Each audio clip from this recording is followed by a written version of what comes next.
touched down, back on road. Counting money, man, you know how it goes. Hit the VIP and tell my bitch to strike a pose. Hop in mode, hop in mode. Just touched down, back on road. Counting money, man, you know how it goes. Hit the VIP and tell my bitch to strike a pose. Hop in mode, hop in mode. You already see the smirk on my fucking face. Coming to the Barcode Podcast, my little brother, Milwaukee native. You already know what it is. Bayview High School alumni. The Notre Dame Prep. I can't forget about Notre Dame Prep. For sure. Attended the University of Providence, and he also attended UTPB. He just told me the name. I don't know how to pronounce that shit. But coming to the Barcode Podcast, my little brother that y'all been waiting to hear his story, Johnnie Lacy. Thank you for coming to the show, baby. Welcome to be here. Welcome to be here. Thank you for having me, man. Yeah, for sure. Now, Johnnie. Now, before I get into the interview, I got just a couple. I always say couple, but it'd be a few. I got a few true false questions. For sure. All right, let's see, man. Because listen, we already know you can make your free throw. We know if you was at the line, you get 4 for 4. So let's knock these out. So, true or false, man? Being stressed can help you accomplish more efficiently. I might have to say false on that one. Damn, they say it's true, man. They say it's true. Being stressed, it helped you accomplish more, more goals? Yeah, more efficiently. You feel what I'm saying? I feel like that can go true. I'm gonna keep it 100. That can go true. I think so.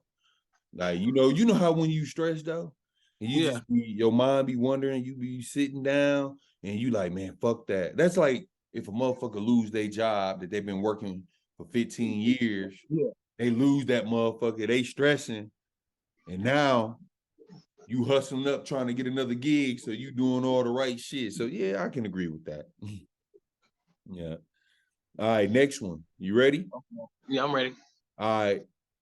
Walmart loses $3 billion every year because of retail theft.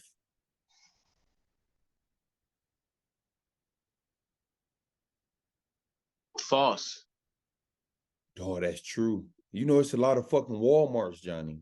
Yeah, that franchise is like humongous. How that's what I'm saying. So they steal that much stuff? That's what I'm saying. That shit crazy, right? They steal $3 billion worth of shit in a year.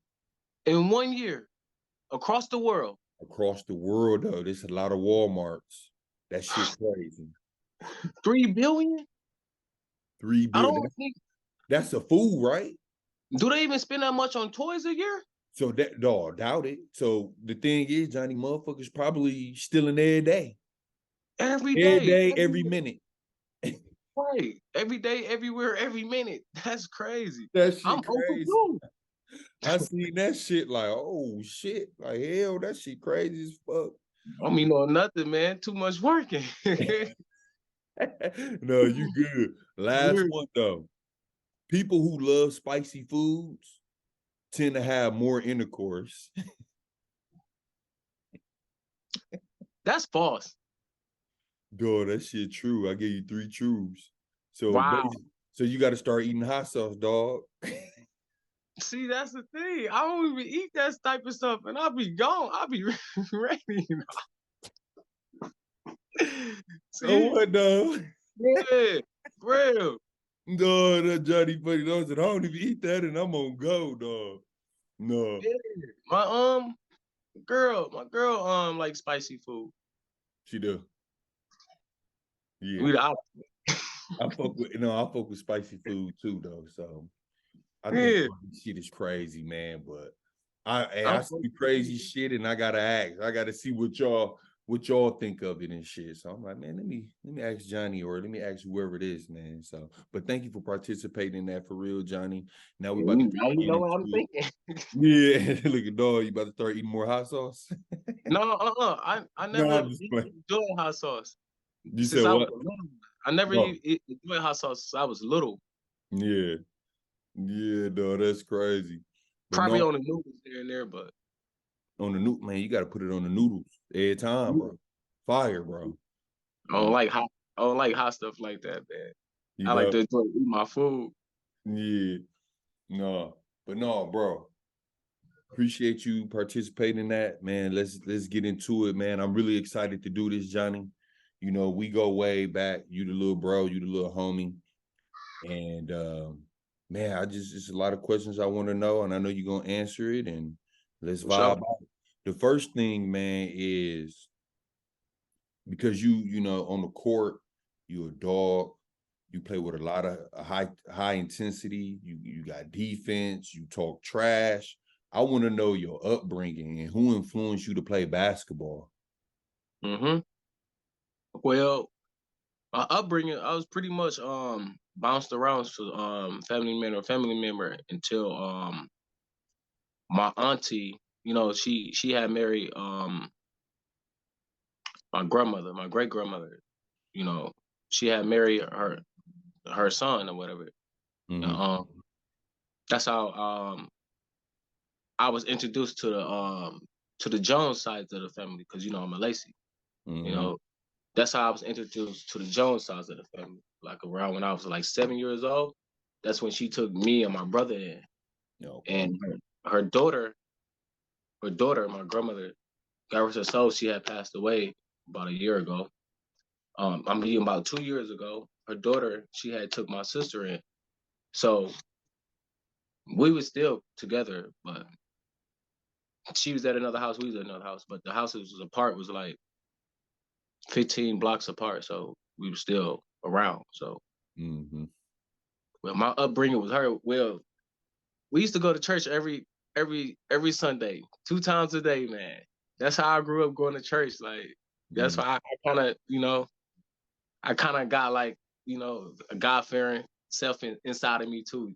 But she introduced me to church as well, so that was a good thing. I loved it too, so that was always a good thing. I just hate talking about her because she ain't here no more, and that was the first like person that showed me some like love, because you know my upbringing, wasn't like a lot of love involved, to be honest with you. The age of 2, you know,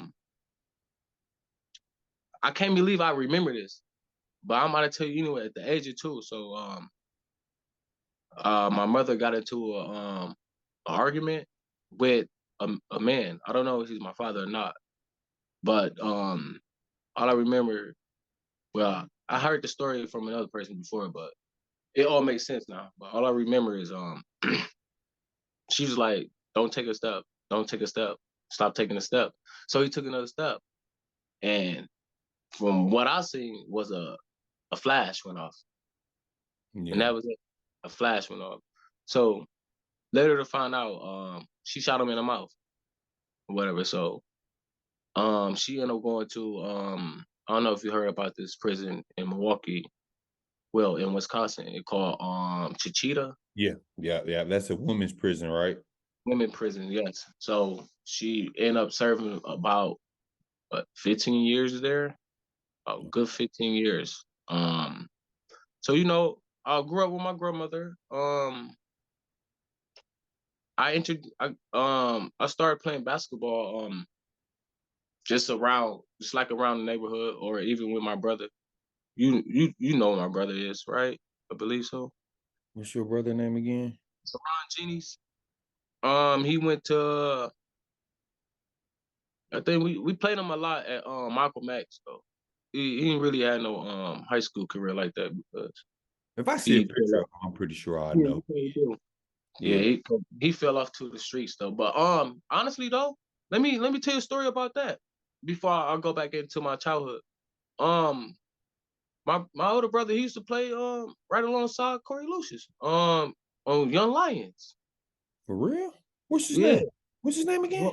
Jerron Jennings. That's when he was cold. I'm trying to tell you.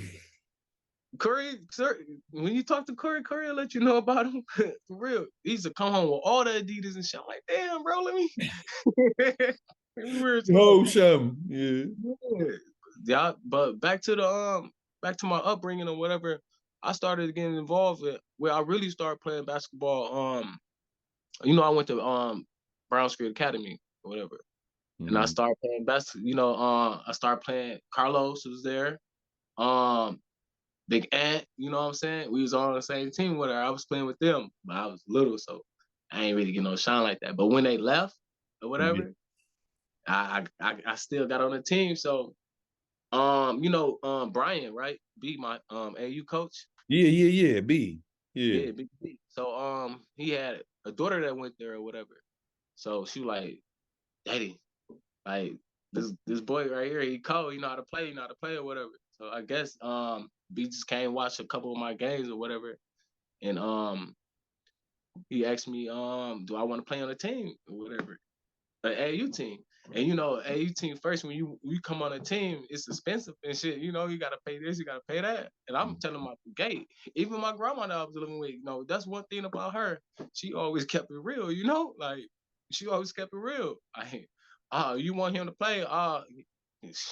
He can't afford it. I can't afford it. Drop that bread. Yeah. Yeah. Like, but that was true. Shit, like I couldn't afford it, but I was telling her like, I want to play. And B made it happen. Yeah, B was the first coach that really like discovered me or whatever. And I started my AU career with B in the 5th grade. The 5th grade I started, and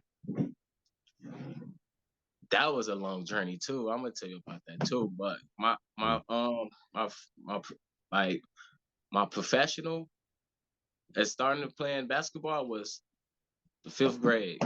The 5th grade, I started really playing basketball, like organized basketball, 5th grade. So Yeah. that's when I started. Yeah. Um, but Now, besides, Johnny, let me ask you this: when you started playing in 5th, mhm. did you play with fire and aggression? Because of the things you went through. The things you experienced and your upbringing and stuff. So when you was in 5th grade, did it like right away? Did you play with a lot of grit and fire and anger? Well, to be honest with you, I was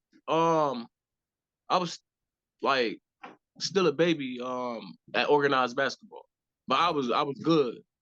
As you said, I did play with those type of emotions. I did play with those type of emotions mainly because my whole entire life it was prove yourself, prove yourself, prove yourself. So I probably had an extra another 100% of playing a certain type of way Yeah. with against people. A lot of stuff is on my shoulder, and I was okay. Yeah, you can drink it. I'm on the phone right quick. Hmm. And yeah, it was a lot of emotions because my upbringing, it was all scattered. I was never settled, and to be honest, that AU team that I was on, we started off as the Stars. We started off as the Stars. We became like a family, and remember my story with my mother. She was never around or anything like that. So, my teammates, their moms became my mom. Like we actually, I spent the night over there, all that. Had heart to hearts with, their moms or whatever. So basically everybody understood my situation and all that and stuff. So when it was time to go like out of town and stuff like that, every mother or parent a pitch in for me or whatever. So Yeah. that was love, man. Like I Yeah. feel like even though I've been through so much stuff, like God was still just holding my hand. Like you gonna go through this storm, but I'm gonna hold your hand the whole way. Like you gonna feel every bit of this storm, but Yeah. your Yeah. hand gonna be held. Like, and I I feel like that was most of my upbringing, man. Was not sure. Like I wasn't sure about nothing, cause you know what I mean. I Yeah. wasn't taught anything. Like Yeah, man, that can be very difficult, dog. Especially like the early days, you know, like you experiencing it so early, man, and it could be so traumatizing. And a lot of people will probably, and believe it or not, Johnny, a lot of people judge me the way I play on the court, off the court. You feel what I'm saying? Because I play with so much aggression and I talk shit and I'm this and I'm that, not even knowing that I'm cool, silly, and all that type of shit. So for you, on the other hand, you going through some traumatizing stuff, bro, at a super duper early age, bro. So I always wanted to know why, like, you know, you play with anger, with aggression. And I know we from the Midwest and we got that in our game, you know, got that gritty in our game. But I can just imagine that the stuff that you went through, that you probably used that, turned it into basketball. And no, you good. Yeah, turned it into basketball, and that's why you were so aggressive and stuff. So yeah. So how far did you live in the King Center? And I'm asking this because I already heard your name before that, Johnny. But I actually was seeing the young Johnnie Lacy at King Center. So tell me about them King Center battles. Like, was there anybody in the gym that like who you wanted to imitate your game, like, or you wanted to bust their ass, or you know, whatever the case may be? Okay, I'm gonna start off with the person, you know, King Center, at the King Center. Like, the game that I liked the most is probably was it's named Old School. Old School, yeah, bro. Old School. Yeah. He was slick and smooth. Like, he's slick. Like, I like his game because he was slick, dog, and he had some moves. He could shoot too, but you know but you know, King Center wise, like, he was a bucket. He was a bucket. If you wanted somebody on your team, get him. And he gonna hold some defense too. And he gonna hold some defense too. So that was him. That, you know, I wanted to imitate my game a little bit though, but that vision, it didn't last that long because you know, as a youngin, I wanted to let people know that I'm probably better than you, even though you have my age or whatever the case may be. Because at the King Center, it was divided in two sides: a young side and the grown man side. You know what I mean? I ain't played that first week on a grown man side. We on the young side. I'm talking shit the whole time to them over there, while I'm over here playing with them. Like, yeah, I'll do this to y'all too. I'll do this to y'all too. You know what I mean? I'm trying to get over there. I'm trying to get over there. You know, I'm trying to get to the we the D League right now. I'm trying to get over there. So I'm all day. So they have enough people one time or whatever. I'm like, come on, I'm ready to play. History. Oh, we got little Johnnie right there. Every time I walk in the gym, I'm getting picked up now. On this side now. On this side now. You know, I was hungry. That's the main. I was just hungry, dog. I don't know. I just had a lot of heart, and I just feel like my heart was bigger than everybody else's, man. Yeah. And I played like that too. Like, it wasn't me being not trying to be tougher than another other person. It's just that, well, yes, it is. I walked on the court like I'm tougher than you. I'm gonna show you that I'm tougher than you. Yeah. If we battling, especially if you talked a little trash earlier, anything like that. Oh, it's go time now. It's go time. You remembered that on what though? Yeah, it's go time. We talk shit. Oh, okay, yeah, I remember that shit, man. Yeah, who else, man? Listen, King Center. Listen, this is why I fuck with the King Center so much, bro. I remember Mario and Los invited me there, bro, to King Center. And they already knew I was a tough player, but they was like, bro, if you can survive through King Center bar, we've got to really put a stamp on your name. And that's how me and O got cool, because I went to King Center busting O ass. He thought it was sweet. He thought he was going to bully me. It ain't none of that. You know what I'm saying? My life. Yeah, it ain't none of that. But on some real shit, though, Johnny, like, being at the King Center, bro, like the Johnnie Lacys, the Mario Johnsons, the Odies, the Lows, the old school, like, you already know, like, all the names and stuff. Do you feel playing, like, you being the younger guy, do you feel like that helped your game out a lot, playing at the King Center? Oh, for sure it did, because yeah, I forgot about Mario. My bad about him. It's another person game too. You know what I mean? Yeah, he real smooth as well. But every time Mario was down there though, like I wanted to hold the Marios, I wanted to hold the Bobs, the Billies, like I wanted to hold all of them. You know what I mean? Because at some point in time, I'm gonna show you that I'm better than you, or you know what I'm saying? I can play. You gonna give me my respect. You gonna stamp my name one way or another. Yeah. But yeah, Kingston is definitely tough. You definitely have to be built another way to play at the Kingston, or you'll just come down there one time and don't come no more. Yeah. Because sometimes ain't no such thing as fouls down there, man. For real. Like none, bro. Like ain't no foul calling, bro. And that's why I think I gained a lot of you guys at the Yeah. King respect, bro. Like I was young, probably skinny as a bitch. I probably looked soft as a motherfucker. I came down there, I was battling, fam, and Yeah. I want to thank y'all. I feel like y'all the reason why. You know what I'm saying? You, Shane, dude, it was a lot of us there, dog. Going crazy. Yeah. Yeah, how was your battles against like Shane and Rio, even though they older? Yeah. Your battles with them? They To used to be kick honest, your motherfucking ass, Johnny, and then you caught up or what? yeah, that's exactly how it went. Not gonna lie. You know, Shane, I couldn't dictate none of his moves or anything like that. You know, he was new most of the time. So, but the more I wanted to hold him. So, okay, this shit not gonna last forever, though. You know what I mean? Get your shit off right now. Every dog got his day. You probably have a lot more right now, but it's not gonna last forever, though. I'm gonna keep holding you because I take pride in deep. That's one thing I take pride in is my defense.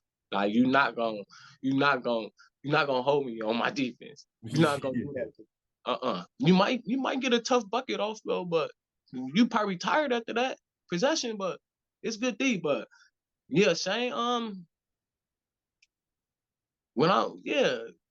I had to catch up to him as well. Yeah, Rio for sure. Rio for sure. I had to catch up with because he got so many counter moves and spin off moves. Like I had to catch up with him for sure. But one thing and it take me long to catch up to them guys that I was probably more athletic as them because most of the time I do play above the rim. Yeah, you definitely was more athletic than them. Johnny, you something different, bro. I can't wait till we get to this one particular part, bro. I remember it like yesterday. I tell everybody, time, bro, when it comes to Johnny Lacy. But no, so I need to know if this shit is true, Johnny. I heard about it, but I never heard it from you. For sure. Is it true when you was in 8th grade, you played JV for Bayview and had 40? Like how was or North Division? What was it? I was in the 8th grade, right? Yeah. That school didn't have no middle school. I mean, it didn't have no middle school team. Because it's North Division. We was the only middle school inside the high school. It was 5 other high schools and just one middle school. Okay. And I just happened to go there. It was called the Village. So shout out to the Village people. So yeah, we played. B was our coach. Our freshman, and I actually played freshman. But later to find out, I could have played VAR, but it was conflict with the coach's son, so I let that die down. But I didn't just have 40. That game, you probably were talking about. I think it was Hamilton. I think I had about a good 67 points that game. Yeah. So you was in 8th grade, Johnny. Yep. Going to the Village. You played freshman. Mm-hmm. And had fucking 60 and 40 and all that shit. Yeah, our dinner was averaging like 35 a game, something.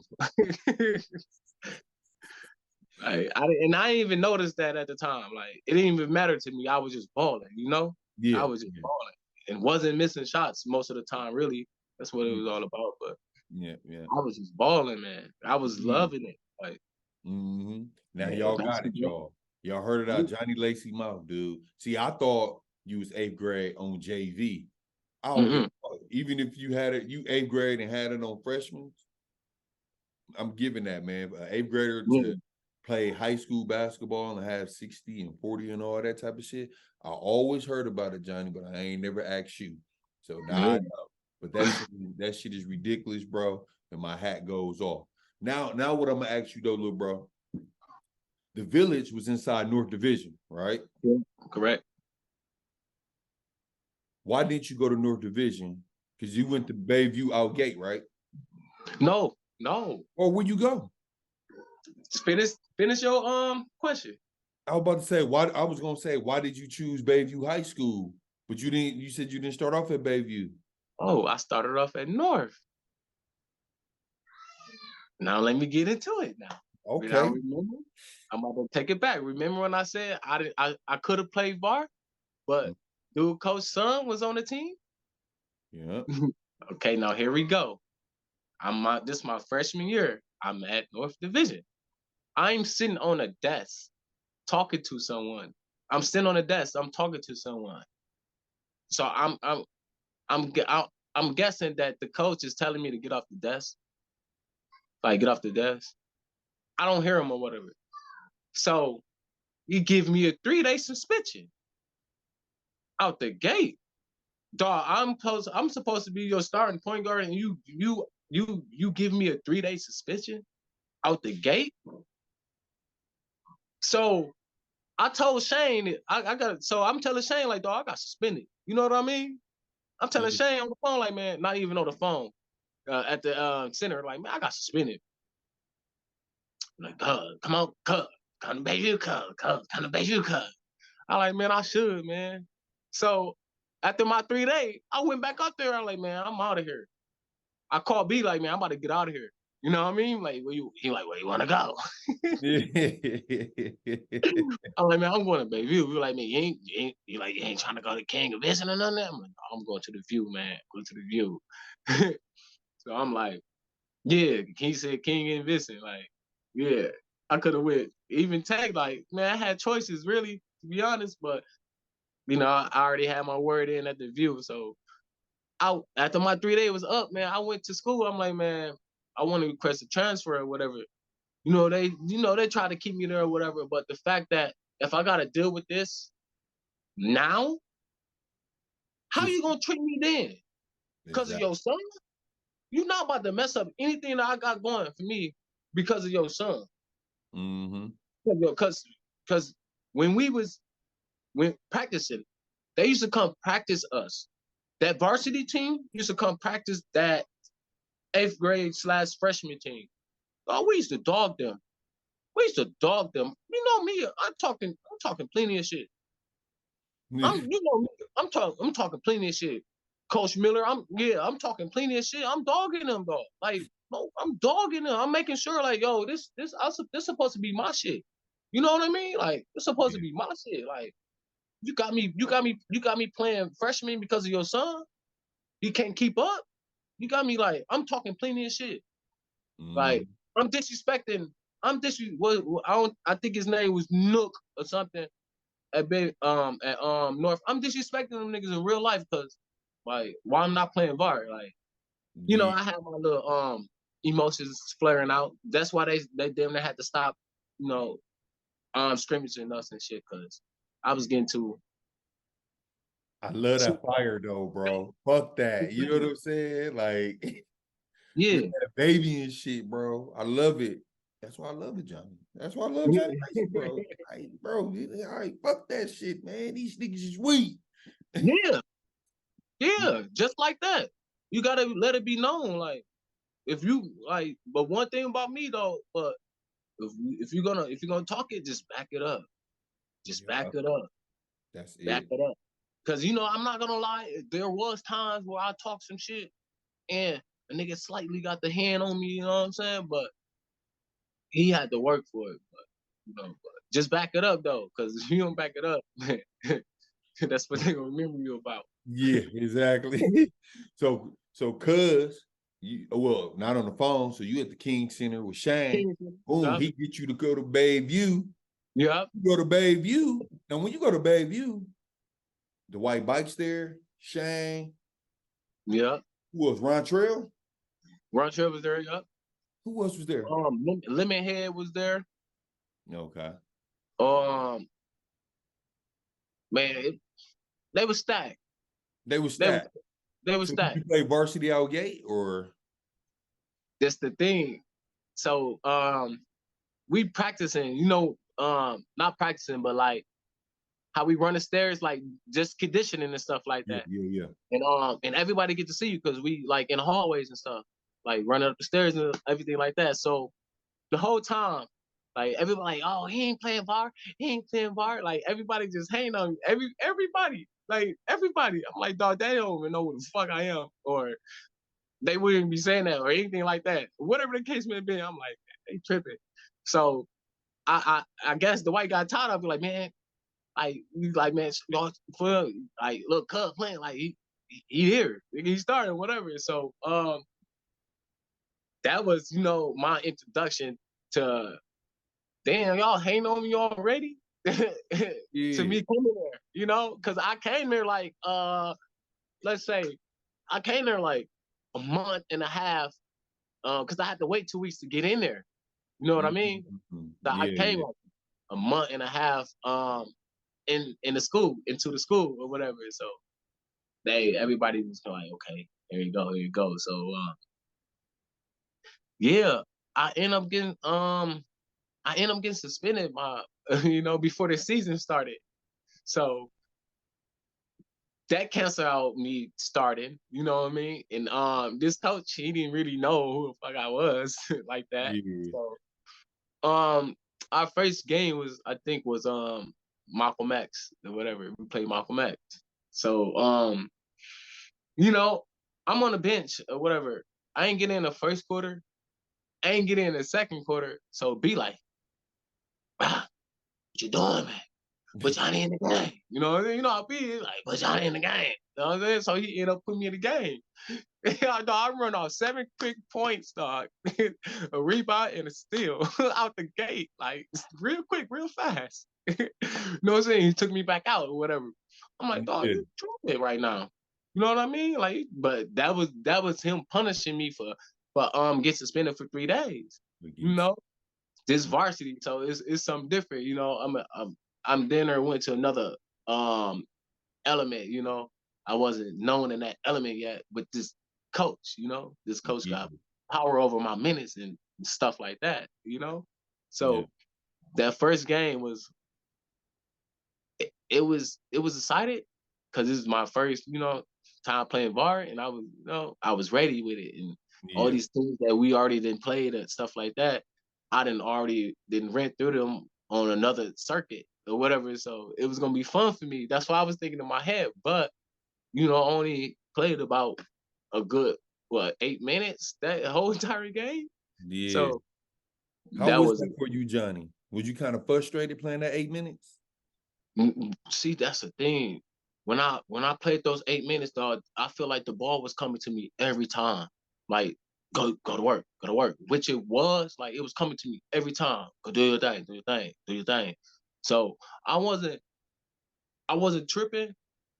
In that moment, I wasn't tripping. But when I sat back down and reflect on it, I'm like, man, I'm used to damn near playing in whole entire game Yeah. to switching over to this. But that was my punishment, and I had to accept that. The second game came around, got a lot more minutes. Then the third game came around, I was starting. So I wasn't complaining. I took a person's spot on the team, but I fought for it. Even in practice, I, I always feel like I gotta go harder. Like that's not even nothing on my shoulders for me thinking that way. It's just I don't know. It just that's how I was built. I Mm-hmm. feel like I feel like on the court, I feel like it's either we gonna compete, but only one gonna be better. You know Yeah. what I mean? Only one gonna be better. So is Exactly. your heart bigger than mine? Whose spot did you take? Marquise. They called him Lemon Head. He was real smooth with the handles, light skin. I'm talking about he super smooth. all that, the package layup, like he was smooth, but Yeah, all of that. Because most of the time, at one point in time, when it you, Dwight, and Shane starting, yeah, that's who was yeah, starting, right? yeah. And then who was it? Ron Trell and who? You remember? And I think it was Lewis. Oh, Lewis. Lewis with the long hair. Yeah. I think it was him. And you were Cause he, freshman at this time, right? yeah, Damn, Johnny. You didn't start it. yeah. Damn. How was it? How was it playing with, even though we ain't gonna say Dwight Bikes today. Because I Yeah. feel like Dwight was kind of coming out his shell like junior, senior year. I could be wrong, but how was You it right. Dwight? Yeah, how was it playing with like Dwight and Shane, bro? Especially your cousin Shane, man. How was it playing with them? You know, I was outstanding scorers, both of them. Shane's super duper fast, you know, can shoot from anywhere. And you know, I feel like at Big View, you know, Dwight was a little ahead of his time. Okay. So um yeah, I feel like he already had it in him. Like you said, he broke out like his junior senior year. Yeah. Like that's what I seen more of him. I seen more of them then. I'm like, oh, that's when I don't take my hat off to too many people because you know I don't give a fuck. So Yeah. I'm like, okay, so I got it. Because one game we played Vincent, folks, he at least scored about 30 straight points, man. And I was get a ball to White, get a ball to White, everybody get a ball to White. Most of the time the ball was in my hand, it was me getting it to him. You know, everybody else wanted to shoot the ball. Most of the time, it was me giving it to him. Yeah, him. Dog, he scored about 30 straight points. We ended up losing that game, but y'all, shit, he made it. He Yeah. was up there. Dwight Yeah, knows. playing against BG, Bree, like Vincent was stacked. Shit, so shit. He held it down. We was at home too. Yeah, lit. Man, what? I couldn't hear. It was so loud, man. I couldn't hear nothing. I couldn't hear nothing. Nothing, dog. I just had tunnel vision on bikes. Like, Yeah. oh, where you at? You know what I mean? Like, you giving us a chance. Like, I'm about to come back to you, dog. You producing every time. I'm giving you this motherfucker. Like, we needed that, cause we wasn't no defense really being like hell. Cause I mean, it was just how intense that game was, man. We was holding good defense, everything. Everybody was just hitting good shots. Like, Yeah. man. Yeah, on my life, bro. Now, was there any? Well, I'm gonna say high school Mm-hmm. because, and I'm using this, Johnny, because believe it or not, you know this about me. A lot of people may not, but me and you got like the same demeanor on the court, bro. And Yeah. my demeanor comes off as being selfish. Did you have to go through that in high school? Because all I'm hearing is you saying like, get a ball to Dwight. We got to swing. We got to do this. We got to do that. But did anybody ever find you selfish when you was on your coming into high school and all that? To be honest, no. Cause like I said before, I was on a team with Shane and Dwight. Most of the time I had to go get my points. I was averaging 16 points with them guys. Most of the time I had to go get them points though, you know? A rebound, push to the basket, free throw line. Like I was getting those points or whatever, but I wasn't nobody never called me selfish. Probably on the AU circuit, um not my teammates, anything like that, but the people that write the stuff about you, Yeah. maybe them. But other than that, I never had to go through, oh, you a ball hog or anything like that. Most of the time, people wanted to feed me the ball, so I ain't. Got you. Yeah. Yeah. Now, what you was doing in AAU, was you nationally ranked? What was your national rank? My nationally ranked out of the guards, I was 12th. Overall, I was top 100. Yeah. Now, how that make you feel being 12? That That made me made you feel feel great. like you was on the other side of the King Center again, on the younger side? Where you like, okay, I got to show these motherfuckers something. See, the thing is, I feel great being nationally ranked as number 12, only because I feel like I could have been top 5 or anything like that around that time. But I felt great because as I was playing these other teammates, like the parents in the crowd, anything like that, they'll be like, he 12, get up on him. Like they noticed me, like, so I'm like, that feel great. And that game right there, I was doing outstanding stuff, like 360 layups, all type of stuff, like that feel great. So, me when I was ranked, not out of the point guards 12th, yeah, I feel great. That was a good thing for me. I feel great about that. Yeah, that's dope, dog. Just to be 12th, especially being from the inner city of Milwaukee, bro, Yeah. was so small. And for you to be, 12, that's cold. That's really cold, Johnny.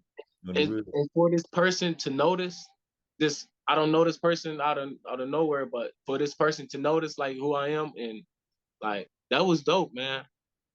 Yeah, So yeah. yeah. Mhm.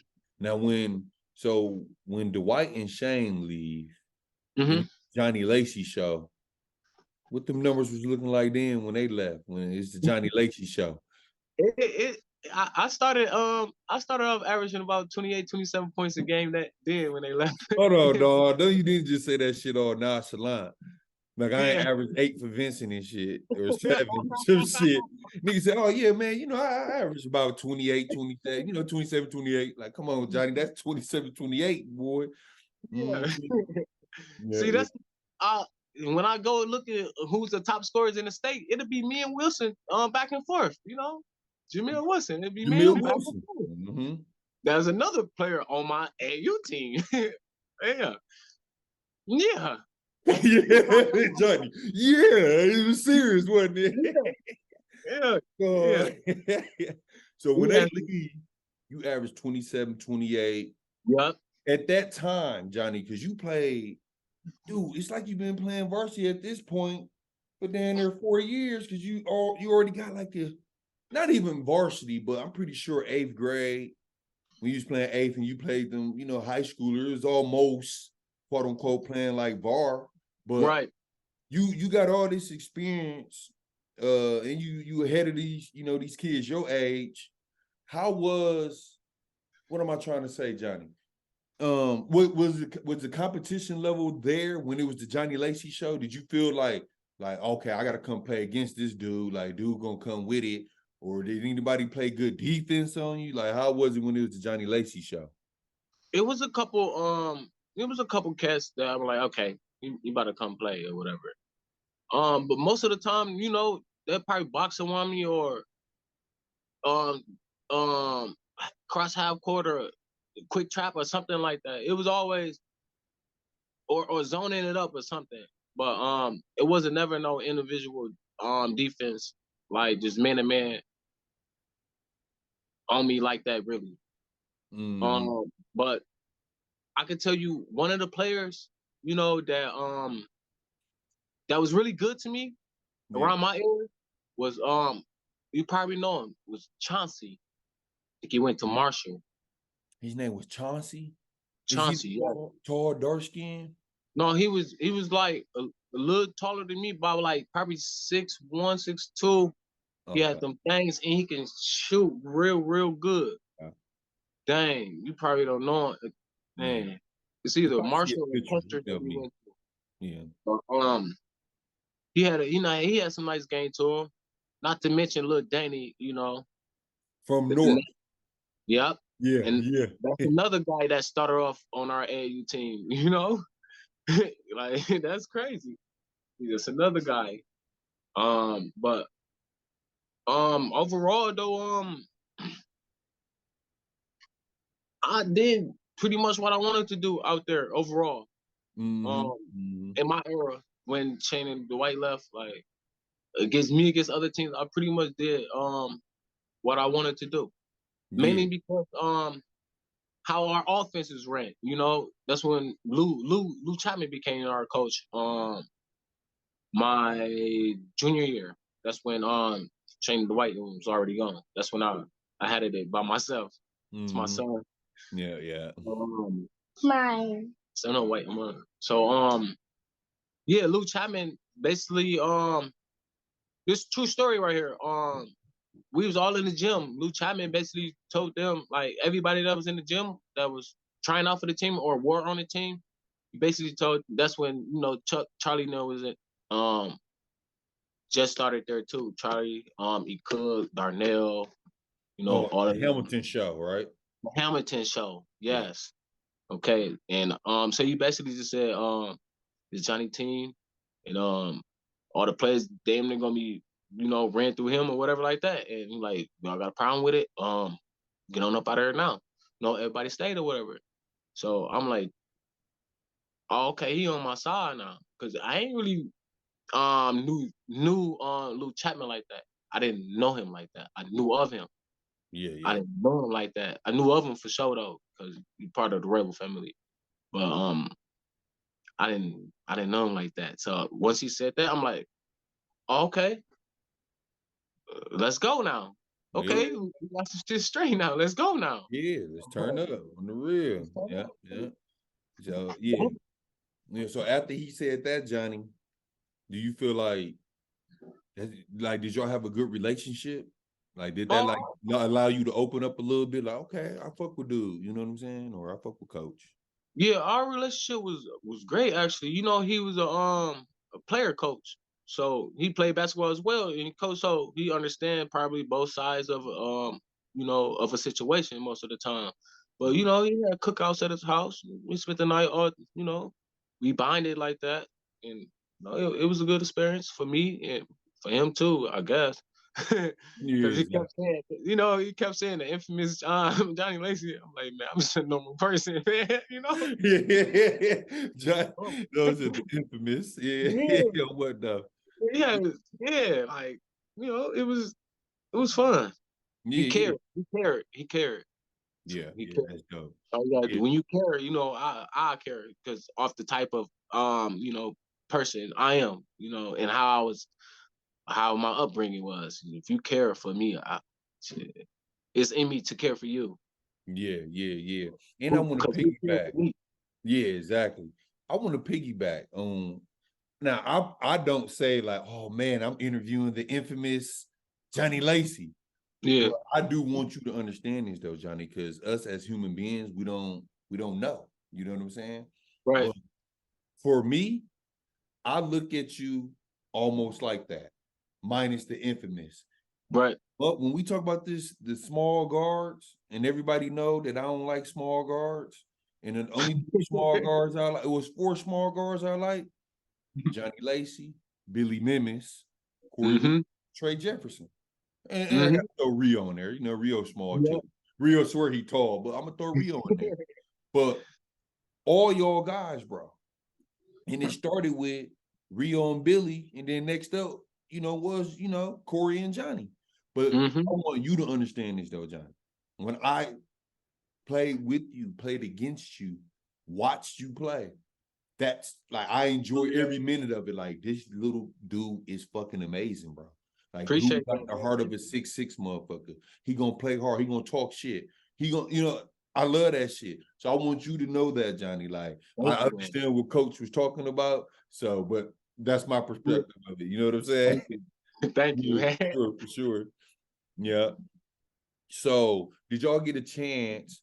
All right, so now, like we said, it's the Johnnie Lacy show. You got a coach that's on your side. You got players on your side. Did y'all get a chance to make it to go upstate, or y'all feel short? Um, about that. Well, you know, like I said, I probably was the only veteran on that team. You know, it was me and a couple other people, but most of that team was built with freshmen. You know, the Hamilton show, really. Most of that team was just built with freshmen. So, um, that was a like a rebuilding year for Bayview actually, but it was also was to see what I was about as well individually. It was to see what I was about. You know, I got this school to myself now. You know, because I was sharing it with Shane and Dwight for Yeah, 2 good years. You know, I yeah, was sharing it. So it was a rebuilding, and it was to see what I can do individually. But I yeah, didn't broadcast that like I'm about to, you know what I'm yeah. saying? Just a thought in my head to like, is I'm built, you know?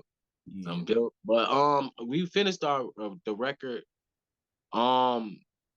Losing record actually. It was like 8-6, 8-14. We finished. 8-14. Now, I remember, what was it? You said Charlie High Key, baby. When the Charlie, Darnell, you have Darnell. we took Now, that's all the Bayview family. I mean, the Rebel him. family. Sorry. Yeah, right. Yeah. I'm surprised. Why you feel like y'all didn't mesh, or you feel like they need to get they foot wet as far as being on varsity and stuff? Did you feel that, or Yeah, they was they came in timid, they wasn't out the gate with it, yeah, as to next year Hamilton going crazy. You know what I mean?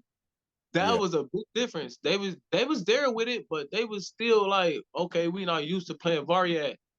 It's a little different. You know yeah, what I mean? It's a little different. And on top of that, they was all like fragile, Only one out of them that was like a little cut was Charlie.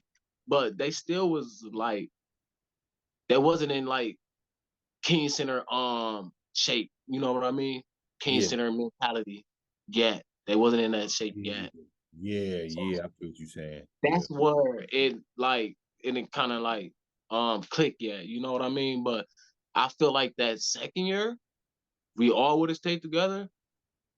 We probably would have made history. Nobody know. Like nobody knows. yeah, yeah, yeah. And how was that game for you when they went to Hamilton and you played against Hamilton that year? How was that game for you? I didn't know. When they went to That was Hamilton, your junior year. that's my junior year. Nick. That's why they left. Everybody left. Once I found out that I needed an appeal to play my senior year. Now, okay, now we about to get back to that. Like you said, in high school, middle school, I played high school basketball. They end up counting that year. They count. Wow. They counted that shit, Johnny. They count that shit, man. Okay, go ahead. They count that year. So I'm geeked about this because in my head, I'm thinking I'm about to go upstate and get this Mr. Basketball. That's what I wanted. You know what I mean? I want this Mr. Basketball. I waited 4 years for this shit. I knew about Mr. Basketball. You know what I mean? I've been knew about Mr. Basketball because that's King of the Hills right there type shit. Yeah. You get that mean okay, what? I'll beat all y'all. You know what I mean? When you get that, so I'm like, okay, I'm about to get that. I get called up. Bayview. I get called up to the office, man. They talking about and like and they said it like it was like nothing, like no concern or nothing. Like you should be just as mad or feeling some type of emotions, feelings I'm feeling right now. So this how they told me, you can't play basketball. At first I'm like, why? I got the grades. Like, why? You played 4 years already. I'm like, what are you talking about? Only been in high school for 3 years. Well, it got here that you played for North Division High School. I'm like, y'all count that? I wasn't. I was in middle school. Y'all count that? Y'all count that? Wait, yeah, we count that. So, um, if you want to play, you'll have to get an appeal, and it'll be, uh, you'll have to wait. You'll have to sit out a whole year. I'm like, What? that, but how I just broke it down to you. That's how the conversation went. It was like nonchalant. Like they're just telling me like it was nothing. Like you just told me I have to sit out. I have to do all it. Like, and you know that like basketball is like my everything right now. And you telling me I have to take a break from that for a year. Like Yeah. I'm confused. So the first thing I did was Brian was also like my mentor slash father figure to me. So I hit him up ASAP immediately. Like they trying to make me sit. They trying to make me sit out, appeal to play next year or whatever. So he like, So be like, I kind of figured that or whatever. So he made some calls. He made some calls or whatever. And so I got a call from Notre Dame Prep. Notre Dame Prep. Around this time, I didn't know that when you go to a prep school, is you have to pay like scholarship money or something. So I get a call, and the coach was like, "Hey, Johnnie Lacy, can I speak to Johnnie Lacy?" I'm like, "It's me." Like, I'm the head coach from Notre Dame Prep. Blah blah blah. I heard your situation. You know, got in contact with Brian. You know, and said I watched some video about on you or whatever. And he said, where he got me at, like, it costs such and such X amount to go here, but we want to give you a scholarship for free, man, and we want you out here, blah blah blah. I'm like,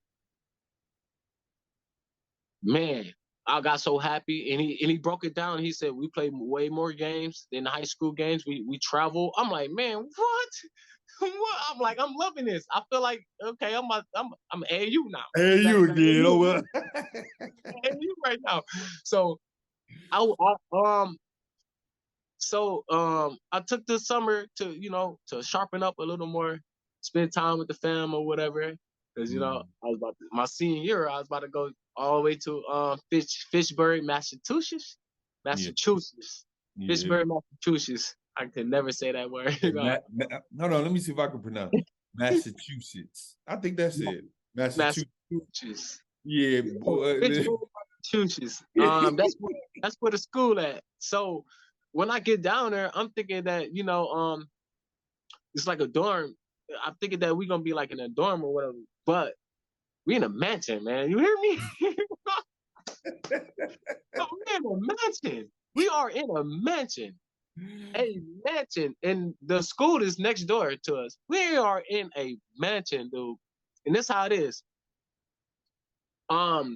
We got the girls basketball team was on the first floor. Boys basketball team is on the second floor in the front. Then the international students was on the second floor in the back. Oh, they had ducked off on what? Yeah, it ducked off. Like, you know, in our classrooms was all downstairs. Like, dude, I can get up and walk downstairs into my classroom. That's how sweet it was to go to Notre Dame Prep, man. I don't know if all prep schools are like that, but Notre Dame Prep was sweet. Yeah, they were sweet. Yeah. Oh, go ahead, Johnnie. I'm sorry. Go ahead. Go. I'm gonna let you go because you probably no.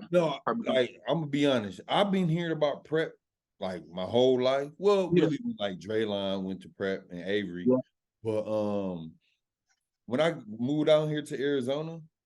And I coach AAU, so I was taking, you know, some of the kids home. They go to these prep schools. And I said, oh, no, your whole team staying there? I just found that out this year, Johnnie. I didn't know prep school get down like that. He's like, oh, yeah, we all in the same house. It was a big house, bro, in Scottsdale. I'm like, oh, okay. That's how y'all do it? Man, I should have went prep back in the days. So that probably is true then with the mansion. You know what I'm saying? That's probably why they got to get them scholarships out there. So, I didn't know that. That was cool.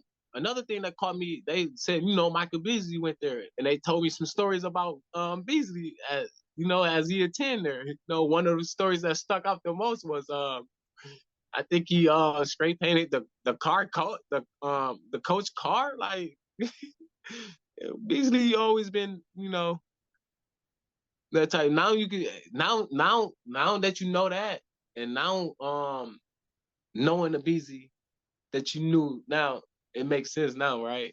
Yeah, exactly.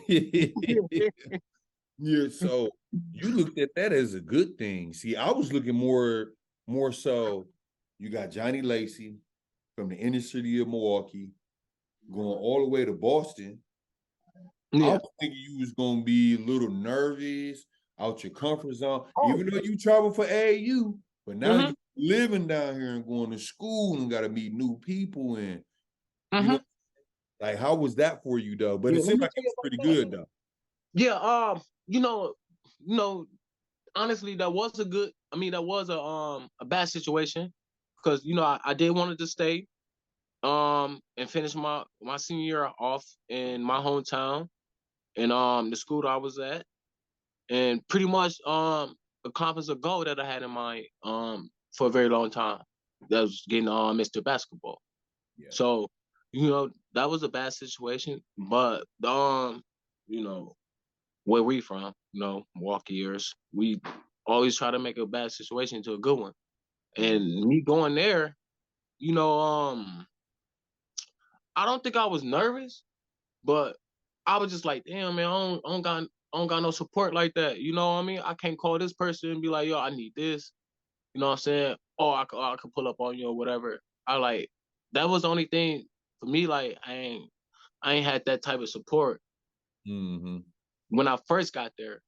Only because you know when you get somewhere, everybody want to stick to themselves and just try to get through the days as they can or whatever. But you know, once basketball got involved and stuff like that, people started like, okay, man, let me be cool with dude because dude can play.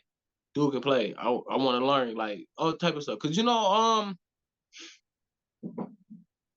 that's what it is. Like that's what like got me out of my shell there. Like once they figure out, oh, he can play or stuff like that, I got like comfortable then. You know, I'm comfortable now. I'm back in my element almost because you know I'm comfortable now. They starting to notice, even the coach, like he's starting to show in favor, like run this play, like basically, you know, I always one thing with me, I always notice when like a coach, I won't say favoritism, but I just want to, I'm gonna say he'll test you in practice. He'll test you in practice, and I always felt like that because when I always felt like that, that's when my name was getting called the most to do this, to do that, to do this, to do that, to do this, to do that. Step up here, do this, do that. See, do this move, do this move. Like my name always get called to do that stuff. But Yeah. I don't know. Even when I got there too, I let them be known, not not vocally, but like even hard work. Like I came first in everything. That's probably I probably came first in everything, every practice that I've been in, every team that I was on, even at Bayview, even at Providence, even at UTPB. If I wasn't first, coach about to single me out, put the timer on there. Oh, y'all gotta be such time. Yeah, yeah. Now the coaches didn't. You top 100. Yeah. Yeah, you top 100, and you 12th in point guard. The Mm-hmm. coaches and like didn't tell like the players, or they didn't know what type of player they had. Like Johnnie Lacy coming to their program, they didn't know that. Yeah, I was going. You know, when you at a prep school, you got all different city boys come in. So you know they don't ain't nobody gonna respect of ain't nobody gonna respect nobody, especially not on the court. Ain't nobody gonna respect until they earn that respect. Yeah. I'm same way with me. So the coach probably did. And, you know, cause I remember the first time, man, I had stitches. I came out there with fresh stitches under my chin. It was a boy from Baltimore, man. He same position as me. You know what I mean? And you walked into the gym first time for everybody. It's a lot of hostility out the rip, especially when you play same position as somebody off the rip. It's a lot of hostility off the rip. You're not even you don't gotta say nothing, anything like that. Your body demeanor don't gotta be on point about it, anything like that. But it is. It's all in like it is though, because everybody want to play. Everybody want to play. So I ended up getting hit in my chin. It got busted open a little. So I went outside. I went outside. I'm outside looking in and feel like I was soft or whatever. But I really went outside because like, damn, I'm out here, man, and like all I want to do is fight. You know what I mean? Yeah. I'm out here like, but this is a good chance for me. I'm out here like, it feel good to be out here. Like I had that talk when I went outside for real. This is my senior year, so I'm I'm coming up a little bit. So I'm out there like, damn. So the coach come out there like, you good? Blah, blah, blah. I went out there, whatever. I came back in. I destroyed them. From that day on, until the whole season, I destroyed practice every single time. Every single time, I destroyed it. Every single time. Every single time. Destroyed it. Turning the fuck up. I'm already knowing. No, because first of all, you're not gonna do that again. I gave you the first one. You're not gonna do that again because where I'm from, we get down like that. So you're not gonna do that again. Whatever. So I end up you know getting one back just to let them know like, hold on, bro. Hold on once. Like you got that one off, but I'm playing fair. I'm beat y'all playing fair. I'm gonna show y'all that hey, I'm tough. The fair way. I ain't about to come in no elbow or nothing like that, man.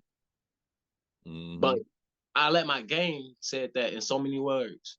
Then after that, the respect was there. Then, like you said, you gotta earn your respect, especially on that court. I'm not gonna respect nobody on that court. I don't care who you are. You still gonna have to do some shit to me to, okay, you got it. You don't got it though, but shit, good shit. But I want though. Yeah. Gonna have to do something to me. Like you not. So what? You who you are? You know what I mean? like Corey Lucius, like he hit me with a he didn't hit me with no move or something, but he swept through, went baseline and did a long ass reverse layup from the right side. From the left side all the way to the right side. Man, that motherfucker was so long and so smooth. I'm like, that's Lucius though. You know, it's Lucius though. But our battles was we had some good battles, but that one particular move right there, it stood out. You know what I mean? It stood out because he went from the left side all the way to the right, dog. Like long. They that like, was now, how was the competition level for you? Like being at Notre Dame prep, like what was your average? Did you get any awards? Like you did, like how was the season for you once that started? I was first team. I was averaging 16, 6 and 6, but you know, it was a lot more athletic people there, like a lot more hard-nosed guards just like me, but those games was intense. It wasn't like no walk in the park games there, to be honest with you. It was more like, oh man, we gotta go. We had some high flyers on our team too, but other players had high flyers too. They had good guards too that could jump out the gym too. Like, so it was intense every game. And we played about what, 33, 30, 38 games. Them a lot of games. That's a lot of games, Johnny. A lot of games. Yeah. You know, we end up losing the game to go to the ship, man, to Brewster Academy. That's a good team. That's a good team. Yeah, really good team. Yeah. And in that little league, that prep school stuff is a lot of Division I players. Like, oh yeah, absolutely. They all, yeah, absolutely. Hell yeah. That's to play basketball at a different level, other than city basketball. It's good to go prep because you playing all type of levels there, all type of levels there. Yeah, and you feel like that helped you out big time. Now looking back at it, Johnny, even though you want to stay back in the mill and get Mr. Basketball and whatnot, but now that you older and wiser, looking back at it, do you feel like Notre Dame prep was the right decision? It was the right decision. Stuck on like, fuck that, I want to stay at Bayview and get Mr. Basketball. Yeah, I feel like it was the right decision because I got a lot more experience there, and it was more of basketball than school, to be honest. It's more focused on basketball than school. It's more of that was like a prep school, a prep you for college actually. Yeah. All we did was hoop, really. All we did was hoop. Like I said, we had school downstairs. You know, that work was work. That work was work. Yeah. You know, that's what it was about. Prep schools, I feel like, is okay. You good. let's see how good you can be here. You know what I mean? That's what prep school is about. Basketball. It's a basketball organization. It's like any prep school. I feel like any prep school you go to is for that sport. It's for Yeah. On the real, no bullshit. Yeah. So you did 1 year in Notre Dame prep? Yeah. So what all schools did you, after, your first year, you averaged 16, playing Yeah. against top talent. How many schools you had offering you at the time? Tennessee, Minnesota, Mm. UWM, and Prague. In Providence. Yeah, Marquette was still on the table, but I didn't know Buzz at that time because I knew Tom. I grew up with Tom, and Tom grew up with me. Tom knew me, and I knew Tom, and that's who gave me my offer my sophomore year in high school after the camp. Because I used to go to the camps every year. Trying to get right on it, Johnny. Yep. Mm-hmm. So what made you choose Providence? To be honest, I feel like I got rushed.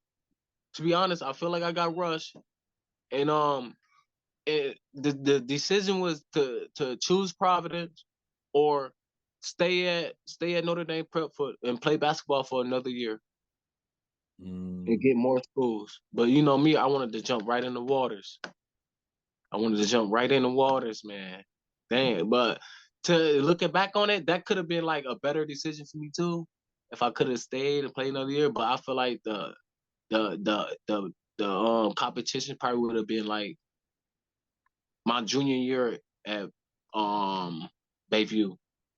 If I would have stayed there, because I was already dogging them. Then in my second year, I gotta get better. So I feel like it would have been my junior year at Bayview, but I don't regret none of the decisions I made. Like as far as my decisions. Well, I'm gonna say this, Johnny. The schools you just named, them are some good colleges, man. And anyone who's watching this or know how it go, I never played Division I. I played Division II, and that's how it was for me, Johnny. Like shit, I want a scholarship. That's how it was for me. So I'm gone. I'm signing on the dotted line. So probably the same way. And you got to think about this too, Johnny. It's a lot of people that went Division I out of Wisconsin, out of Milwaukee. Mm-hmm. It's a lot that didn't. This opportunity don't happen like that. So you did what you felt was best for you. I remember when you chose Providence. I'm like, dog, that's amazing. That's cold. You know what I'm saying? So you choose Providence. When you get there, Johnny, this is what the first thing I want to ask you. Okay. You said you had good grades at Bayview. Yeah. When it was prep school, did your thing. How was it being in a university able to juggle school, basketball, all that type of stuff? Like, how was that for you? How was your grades and stuff? It was kind of like stressful a little bit, because the work was what I was being introduced to. I didn't know much about, because most of the time, my whole all the time I was in school, I wasn't really focusing on work like that. It wasn't my priority. It was basketball. And these schools allowed me to, get away with that. But when I got to Providence now, I got introduced to so much new studies. Like I needed a tutor for every class. And, which I did get a tutor for every class. And that was probably the only way I was able to, stay eligible, because it's something different. I'm getting there, have to speak in front of like, a classroom full of people.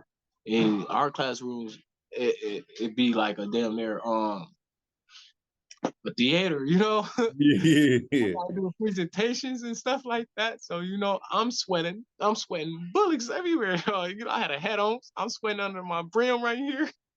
When I'm on armpits, I'm going crazy. But it's a good experience. You gotta jump out your shell when you go to college for sure. Like you have to jump out of your shell. You can't be scared to do stuff. You can't be scared to say anything because you'll never know. But once I got that presentation out the way, I feel like, I was a college student now, Yeah, not just an athlete, I was a yeah. You feel student like now, a student athlete on what though? Yeah. Yeah. hmm Yeah. Now, you of course you signed with Providence. Mm-hmm. But I want to ask you, because when you getting recruited, Mm-hmm. coaching staff cool as a motherfucker, bro. Head coach, assistant. Now you get there, how was your relationship, coaching staff, the head coach, and everything? Head coach didn't recruit me. It was the assistant coach, Mm-hmm. one of the assistant coach. His relationship with me was still basically the same. He had my back or whatever. Um, but the head coach, he didn't really say much to not just me, but none of his players really. Like we'd be in the airport, like he'd be all the way at another terminal and stuff, Like Yeah. interact with your players, man. Like you all doing all this stuff, like come over here or whatever. But I ain't really like vibe with him really, but I do remember. I'm not gonna get to that right now, but as far as like practice wise and stuff like that, they had me on a scouting team or whatever. Mm-hmm. I was a little pissed about that or whatever, but as a freshman in college now, it's certain steps you got to take or whatever. I also had a fifth year senior in front of me too, Okay. and on top, but he can play though. He wasn't like no pushover or whatever. He can play, but when it comes to the scouting report and me in practice or me or just the practice team scrimmaging starting five, man, I would give them buckets. I will always be averaging 30 in there, just giving them buckets or even running the other team. And I always like the score on the other team players. Mm-hmm. I don't know why. Why you doing Yeah. that for, coach? I don't know why. But I always like one of the scorers on the other team's scouting report or whatever. And I actually get them buckets. Like I go in my bag there now. I get to do what I want to do freely now because like, I understand why they didn't play over till me getting more minutes or anything like that. Like I said, he'll put me in. I get a point or a rebound or something like that. I'm coming right back out. I'm like I can't work like this. I can't get a groove. I can't feel for nothing like this if you keep doing this to me, coach. Yeah. And I probably should never said that to him, but like, watch out. I tried to keep it 100 with him. Yeah, at that level. Like you recruited me here to play, and I want to do just that. I'm showing you what I could do in practice. I'm showing you. It ain't like I'm not showing you or producing anything. You tell me to get 7 rebounds in practice. I gave you 7 rebounds. I gave you 7 rebounds. I need this. Okay. Because I remember him saying, I need you to rebound today. I need at least 7. I gave you 7. I Yeah. gave you homie of a point guard to get 7 rebounds. That's a hard thing to do, especially when everybody know you need to get 7 rebounds. Come Yeah. on now, He asked for a lot, but right? coaches do And shit like that to. but there was one game where I kind of like where he gave up on me. I feel like where we gave up on each other at the same time. I'm about to tell you, it's the game we played against Syracuse. The assistant coach that recruited me, he asked me that I wanted to go in a game. Like he came and asked me that. Like it was like 2 minutes and 30 seconds left. He Y'all was down lose? by like hell yeah. We was down by like 20. He asked me that I want to go in the game. What I felt inside, dog, was betrayal, everything. You know what I mean? Like a lot of emotions, dog. A lot of emotions because you actually we down this much. You actually going to game now. I guarantee if I would have been in that game while it was a game, it'll still be a game. For one, they probably don't even know me like that. And for two, I am going to get a bucket. And for three, I am going to hold top-notch defense. Like, I could have surprised Syracuse that game. That's how I felt. I could have surprised them. I could have surprised them. It could have been a game. I could have got on the map. But the thing is, if I was told to go into the game, I would have went into the game. I was asked to. Yeah. That's a big difference. Yeah. He came up to me like, you want to go in the game? I'm like, man, hell no. I was so mad. Like, come on, like, give me you. Like, every single other player in this game but me. Everybody got in the game but me. Why you think that happened? I don't know. I do not know. Maybe because social media, I said something about I can't wait to get up out of here or something like that. I didn't know they was big on social media like that. Cause he came to the office with me and that my status was printed on a sheet of paper and he handed it to me.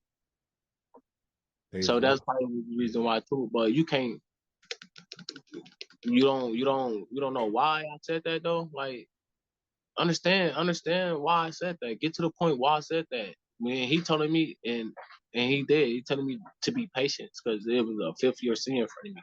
That was understood. But you playing all these other players as well. Come on, man. Let me at least go ahead and get it like 12, 15 minutes right quick. Show you what I can do. For real, for real. Mm-hmm. That never happened. So. And it was like that for the whole season? Like for the whole season, man. And I endured that almost the whole season, man. I'm talking about game after game. Some games I ain't even get in, man.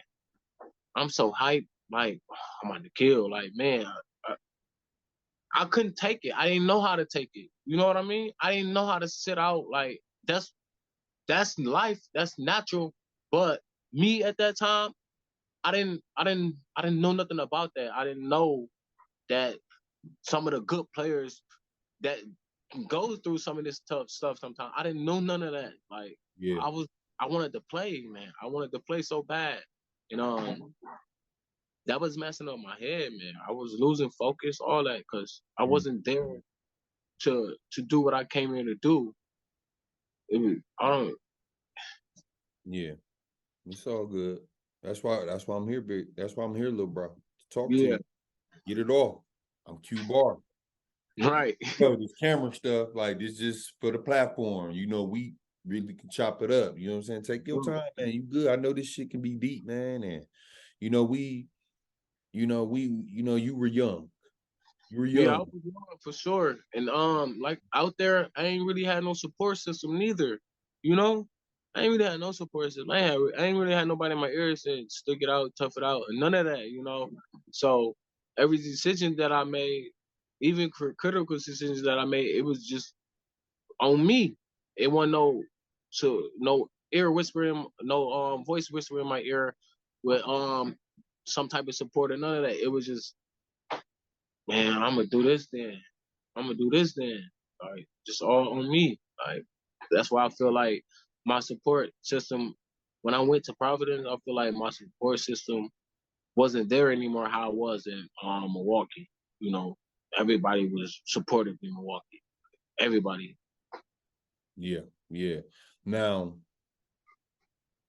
you wasn't getting time, Johnnie, and you was losing a little focus. This is something that you ain't used to. You know what I'm saying? You used to being on the floor, having the ball in your hand, scoring, competing, all that type of stuff.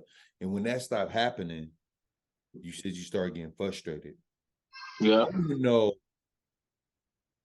that frustration on the basketball court, is that what led up to the fight? No, this how it all happened, man. This is stupid, dog. This probably be the last time I tell this story about that shit. I appreciate that, little bro. That's why I love you, man. Yeah, for sure. So we was drinking that night or whatever. I went back to the crib. I'm knocked. You know, I called a shorty up, see what up, but she wasn't on it. I'm sleeping now. I'm knocked. So I hear knocking on my door, doom, doom, doom, doom. Knocking, I'm drunk. I ain't keeping my, I'm drunk as hell. I mean, knocking on my door, doom, doom, doom, doom, doom, doom, doom. So I open up the door. I'm ready to go crazy. It's about 3, 4 of my teammates. I'm like, man, y'all tripping, man. Blase, y'all tripping. So they drunk too, or whatever. So, Yeah. we in the dorms or whatever. Guess we loud or something. So one of the dorm people came out or whatever. He happens to be another color or whatever. And he said some slick stuff or whatever. So we was about to go crazy on that person, but we let it slide or whatever. We got now we out the dorm now. We out the dorm. We already heated. We out the dorm now. This some stupid shit. We out the dorm or whatever. I don't know why I'm bringing this up. Man. I'm gonna say this one more time. Okay. You know, when we was little, man, I ain't gonna lie. We used to play see him, knock him out, or whatever. You know, that shit was real at one point in time in life, to be honest. Cause back stuff is different back then. I ain't gonna lie.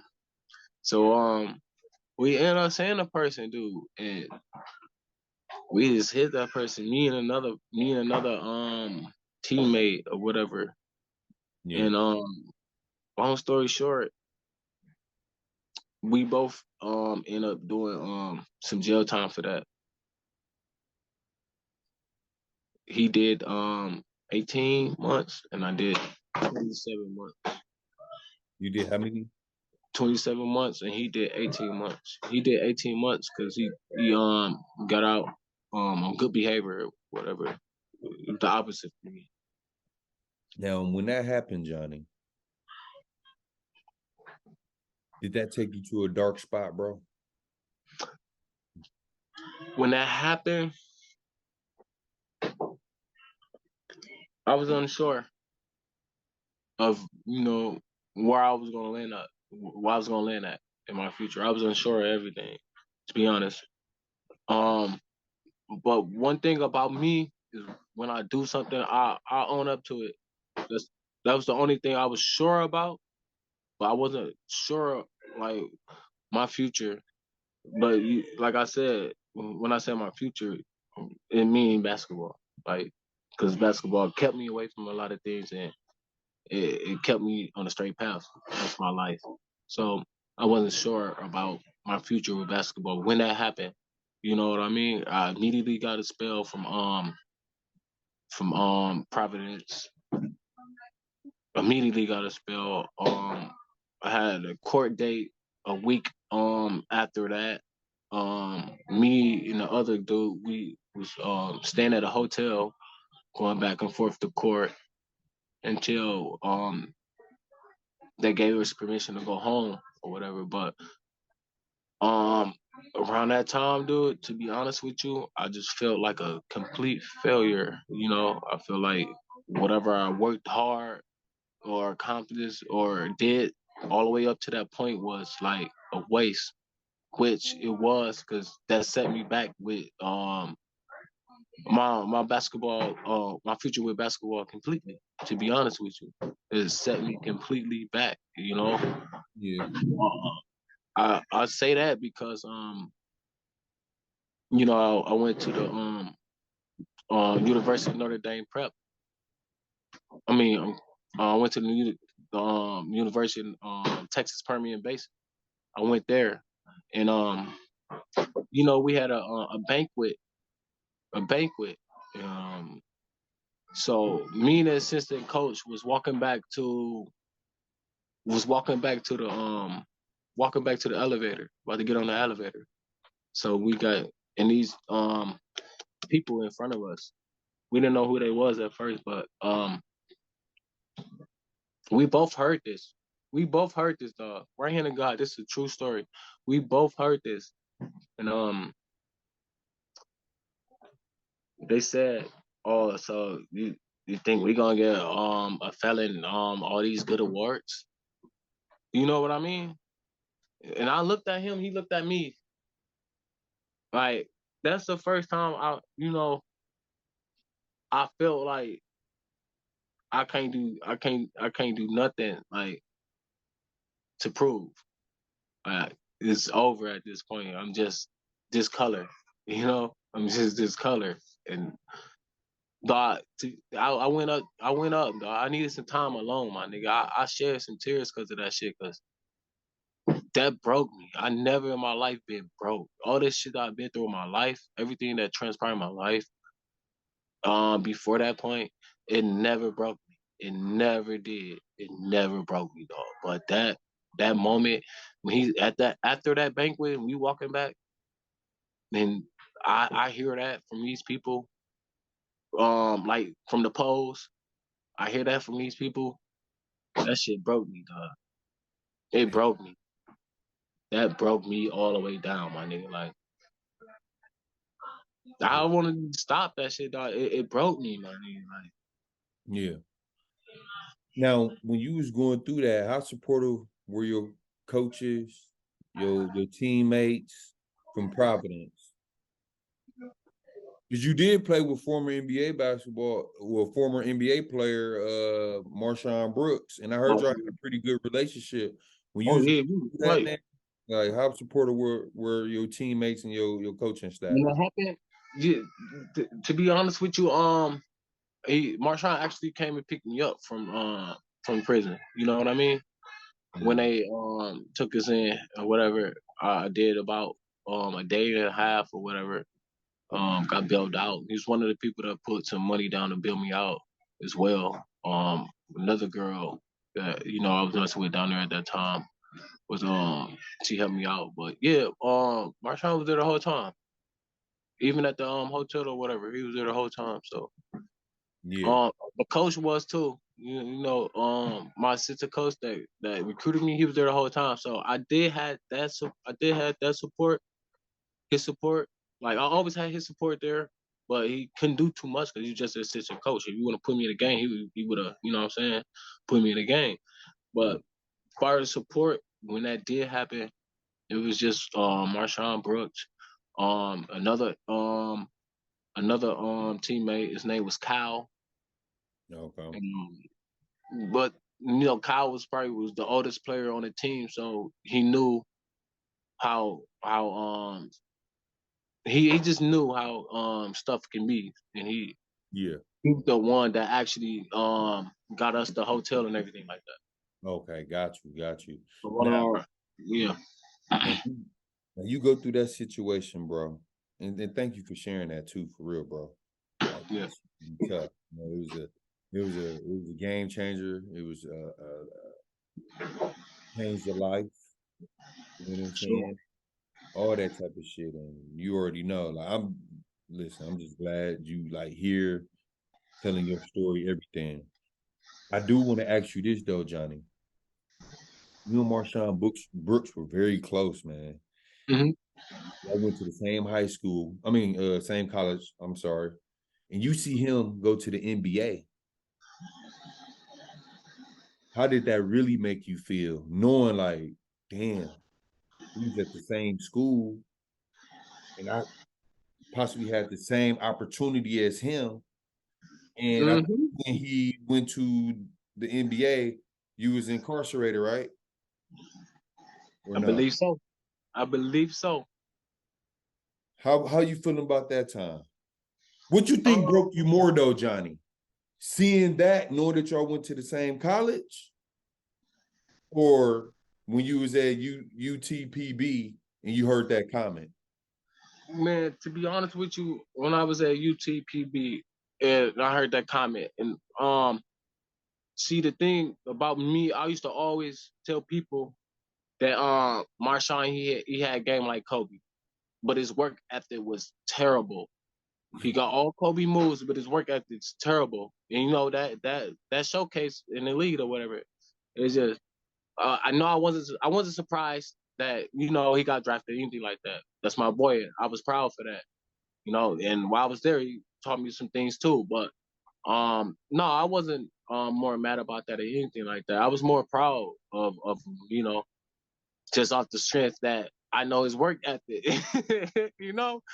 But I used to always tell me we used to compete all the time. I used to go crazy on Marshawn Brooks in practice, man. We used to do 1-on-1s, 2 dribble, 3 dribble, all that though. We used to always compete. because you always used to think he better than something. I'm talking about it could be a game, anything. Outside of the court, we always doing something, dog. Always something. Like I said, they used to call me little baby Marshawn. Like, so always be together or whatever. But no, that was kind of like a proud moment for me, man, for real. But Yeah. the only, like I said, and that was the only thing that broke me down like that was that comment, man. At the like, I turned the whole school organization around, everything, and just trying to redeem myself. And I get this. I hear that. Like, Yeah. Yeah. we'll never be enough. Besides all of that, cuz let's get back to the basketball, because you did do some great things when you went to UTPB, right? Yeah. You did some great things, man. You turned, like you said, you turned the program around. I think you was averaging 20? Yeah. 20. First year I was. Yeah. So now that you get back to basketball, Johnny, and you did your jail time, but now you out, you got a second chance, Johnny. It ain't a lot of people that get a second chance, but now you got the second chance and you back hooping. Was the spirit there? Like, how was you feeling, you know what I'm saying, when you got back out hooping? Because hold on, before you even say that though, I don't know if this before UT, but when you first got out, Johnny, I don't know if you remember this, and correct me if I'm wrong. When you first got out, we played in Summer Jam. You remember you came up to me at half court? We was on the same team, Johnny. Yeah. Remember what you said to me when we was in the lab line? You don't remember? I know I was talking some shit because I think I got put on a different team for a reason. Well, you was with us. Yeah, I was on the same. First, I was on the same team as Trey. Yeah. Yeah, we was in the locker room together, same team or whatever. Then somebody told me I was gonna be on another team. You came to our team, yellow team. Man, don't forget, Johnny, we won it. Come on now, chill out, bro. Yeah, I know. I remember you saying this. Man, everybody talking about this Trey Jefferson, boom, boom. I'm about to run at this nigga, big bro. I said, whew, you just got out of jail. You know, I was like, oh, okay, Johnny. My life. You put on the show. And the number one thing that I just remembered, it was the Bayview guys on the sideline. And like every time you scored and shit, like you would look at them like talking your shit. And I'm like, this motherfucker Johnny something different, man. Yeah.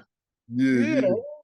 Yeah, that was the hype about me and Trey or whatever. And I ended up catching his shit off the glass too. Yeah. Yeah. They called a foul though. Come on, man. Don't call no foul. Yeah, come on, man. Get off that bullshit, man. But when you went back though, Johnny, did you get that spirit again? Like, did you feel like excited to play basketball now? You know what I'm saying? hell yeah, I did. You know, that's all I wanted to do. Was the hoop. But you know, you still got to deal with some shit, and I couldn't just stay focused. You know, it's so hard to stay focused, man, when you don't got no support. You gotta have support if you want to get somewhere. Yeah. In life today, in society today, like the support have to be there, man. It have to be there, cause shit, I could have been going through depression not knowing about it or anything like that. Like, support do have to be there, for real. Yeah, for sure. And at UTPB, I'm gonna get that shit right. I think it's right, but UTPB. yeah. So you go there. What was like? Tell us the awards, your average. You know what I'm saying? I want you to talk your shit because you gotta understand, bro. You was just gone. You come back, go to a program, and you averaging 20, and they doing this, and you on the news and all that type of shit, man. So what was some averages looking like when you came back, man? So when I went over there, you know, it was when I went over there, my first year there, I played the shooting guard. So it was more plays or for me. And On top, not just that, I was more efficient. I was more efficient. That's why it was more plays for me. 'Cause I was making shots. I was making my shots or whatever. But he later break it down to me that he see me in the gym every single day. Cause I even went to summer school there. I was in the gym every single day. And when school started, I was still in the gym every single day. I get up and get in the gym sometimes at 4 o'clock, in the morning or whatever. So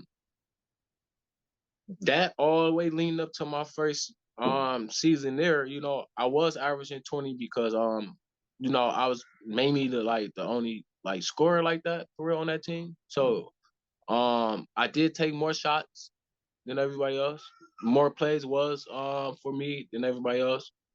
I was playing a two guard though. I was playing a two guard. And I was kind of upset that I had to play the two. Because I came there being told that, I'm the point guard. So I had to make that switch over that quick, That quick I had to make that switch over from me running around everywhere, run off a screen and this and that, to me bringing up the ball and coming off a pick or something like that. I had to make that switch over, but it was a good switch over for me. It was. It was a good switch over. So I never labeled myself as a combo guard. I labeled myself as a player that play on both ends of the floor. But I think I became a combo guard when I went to UTPB. Cause my numbers was what I say 25-5.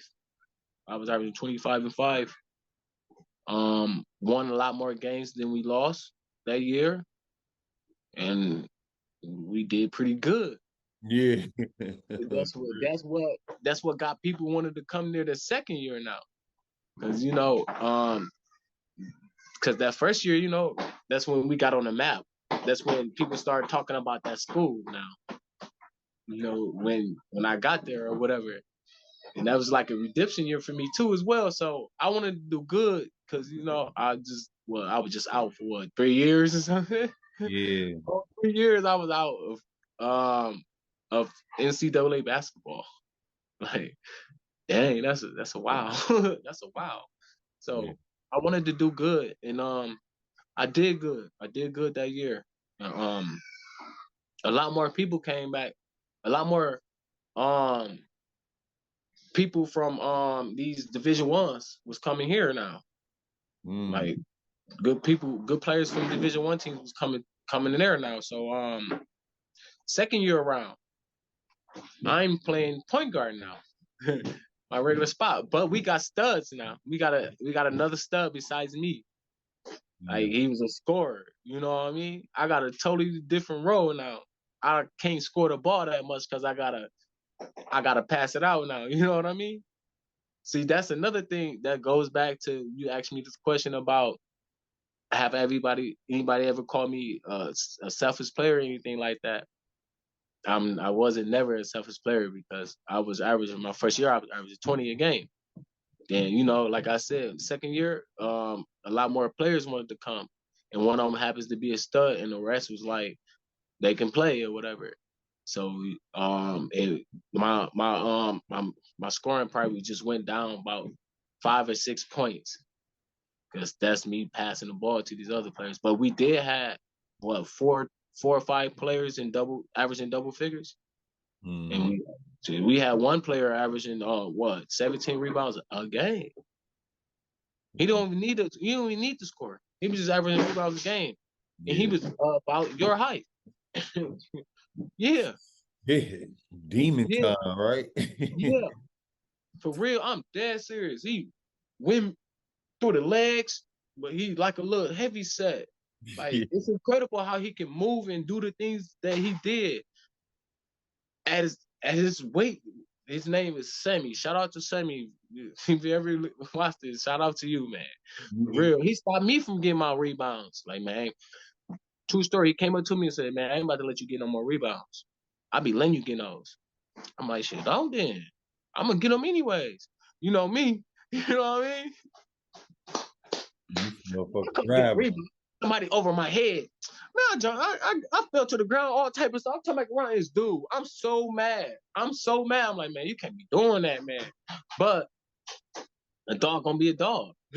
Yeah, on the real dog. A dog gonna be a dog. You know, it's all for the good. You got me on the rebounds tip. I give you that. Like I said, you have to do something to me. Like you have to show me for me to respect you, because I won't just respect your word. Like especially not on no court. You gotta you gotta do something. That's funny as a motherfucker. Yeah, that's what it was. Yeah, I looked up, right looking at me. I'm like, damn, dog. On the real. But dog, Real. I want to ask you this too, man, because I know that you and Bobbis was very, very, very, Yeah. very tight, and most people call it being real. I call it being respectful. Mhm. I called Bobbis and I asked him, you know, talk to him about some few things, but I'm gonna ask you this, Johnny. You and Bobbis was so tight, bro. Do you feel like once Providence didn't work out, Division I didn't work out for you, do you feel like he kind of gave up on you? Because I know he's very tight with Tyler Hero right now. Yeah. You know what I'm saying? And it seemed like He had that. he pushes Tyler. Like we seen him push Johnny, but we also seen it stop too. Yeah. So I want to always ask you, do you feel like Baba's kind of gave up on you in a sense? That's the thing, bro. That's the thing. Shit. I feel like he did though, but it ain't for another. Support is everything though, but it ain't. He probably was going through some shit himself or whatever. You know, probably ain't telling me, but it ain't for him to like keep pushing me or whatever. But I feel like, you know, he played a big role in my life as far as like guidance and stuff, because you know he had the perfect household and stuff like that. And his mindset was probably different. So that that could have tripled down to me as well through him if he would have like stuck with me or something like that. But I don't wanna put too much bad on his name about giving up, you know? Yeah. But when we how we were, you never supposed to like give up on the motherfucker. Like I turned down like good schools and stuff like that so we can go to the same school and stuff like that. You know, I always had this back no matter what. You know what I mean? So yeah, I guess he's seen a bigger picture and I ain't see it, but that don't mean you give up. That means you keep knocking sense into my head until I get it. You know what I mean? You don't, oh, you stubborn. No, nigga, you know how I am. But you also know my true feelings too. And once I go out my way to tell anybody my feelings, and you wanna not take them, hold on, wait. And you want to I won't say step over them, but